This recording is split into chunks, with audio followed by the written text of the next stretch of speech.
इस वीडियो में हम बात करने वाले हैं कि अगर आप अपने घर का सिविल वर्क मतलब जुड़ाई ईंटों का वर्क कंप्लीट कर चुके हैं, स्लैब हो चुकी है, तो इसके बाद फिनिशिंग स्टार्ट होती है, जिसमें पहला वर्क होता है आपका प्लास्टरिंग का, यानी घर की सतह पर प्लास्टर करना। अब प्लास्टर अगर आपका बहुत अच्छा होगा तो यकीन मानिए आपके घर को एक सही फिनिशिंग मिलेंगी। इसके बाद आप कलर, पेंट, पुट्टी कुछ भी इस पर करते हैं, आपके घर में एक अलग ही तरीके की रौनक आ जाएगी। अब प्लास्टर करने के लिए क्या करना चाहिए, कौन कौन सी ऐसी बातें हैं जो ध्यान रखना चाहिए, वो आज के इस वीडियो में हम कवर करने वाले हैं और हर एक चीज की डिटेल बताऊंगा। वीडियो में आप बने रहें। सबसे पहली चीज, आप चेक कर लें कि आपका जो ब्रिक वर्क हुआ है वो सही है या नहीं। अगर मान लीजिए आपका बीम वर्क या फिर आपके इसमें कॉलम बीम लाइन लेवल से बाहर हुए हैं, तो उन्हें आपको तोड़कर सीधे करना पड़ेगा या फिर प्लास्टर की एक मोटी लेयर चढ़ाना पड़ेगा वहां पर। ये सबसे पहला काम है।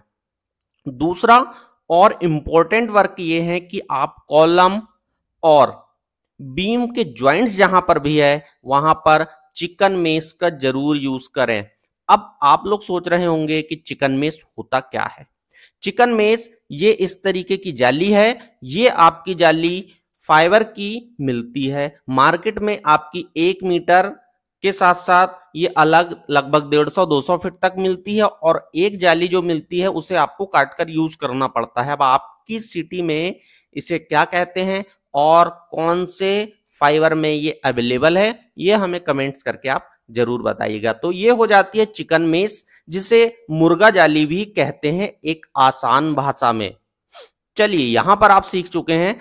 अब आगे जब आप कॉलम बीम इन सभी जगह पर आप अगर मान लीजिए यहां पर अप्लाई कर रहे हैं, तो कॉलम और बीम के सरफेस पर आपको एक चीज और ध्यान रखना है, वो है कि कॉलम जब भी आपने डीशटरिंग किए हैं या फिर बीम से आपने अपनी प्लाई वगैरह निकाले हैं, तो वहां पर हैकिंग जरूर करें।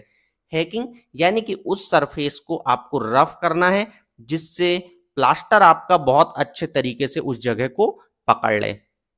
अब ये बातें हो जाती है आपकी। इसके साथ साथ जब भी प्लास्टर हो रहा है तो प्लास्टर वर्क से पहले आपका इलेक्ट्रिक वर्क कंप्लीट हो गया होगा अंदर का। तो यहां पर यह ध्यान रखना है कि ड्राइंग के अकॉर्डिंग कहीं ऐसा तो नहीं है कि आपका जो पॉइंट है कहीं मिस हो गया है या फिर छूट गया है, जो कि आपको डालना था according to interior, according to आपकी प्लानिंग। तो आप उसे भी पहले ही ठीक कर लें, क्योंकि अगर प्लास्टर हो जाता है तो प्लास्टर अगर आप बाद में उस जगह पर करते हैं तो वो आपका थोड़ा उभरा हुआ दिखाई देता है। क्यों? क्योंकि अलग से प्लास्टर करने पर कोई भी मिस्त्री बहुत अच्छे तरीके से उसे नहीं मिला सकता, चाहे आप कितनी भी कोशिश कर लें। इसके साथ साथ प्लास्टर अगर आप कर रहे हैं तो नीचे जो टाइल्स का मार्जिन होता है उसके लिए हम स्कर्टिंग प्रोवाइड करते हैं। तो नीचे से थोड़ा सा आप 6 से 8 इंच का आपके लेवल के अकॉर्डिंग गैप दें, जिससे वहां पर स्कर्टिंग लगे तो बाद में टाइल्स के कॉन्ट्रैक्टर को काटने की जरूरत ना पड़े। ये चीज 99% लोग भूल जाते हैं। दूसरी चीज, कुछ लोग प्लास्टर आपका सीधा नीचे तक कर देते हैं और फिर जब टाइल्स लगती है तो टाइल्स बाहर से लगा देते हैं। इसके डिसएडवांटेज ये है कि जब भी आपकी टाइल्स बाहर से लग रही है तो यहां पर आपकी स्कर्टिंग में आपके फर्नीचर वगैरह अंदर तक नहीं जाएंगे और दीवारों का डस्ट बैठेगा।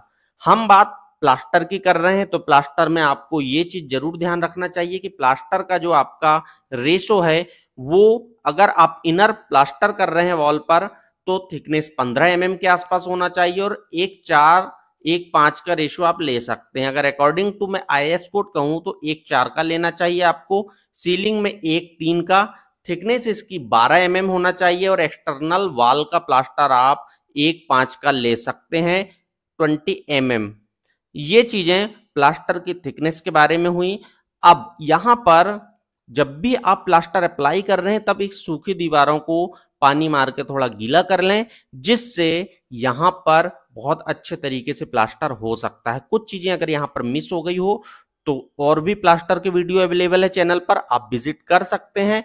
इसके साथ साथ आप हमारे चैनल को सब्सक्राइब जरूर कर लीजिए, क्योंकि इसी तरह के वीडियो आपको मिलते रहेंगे।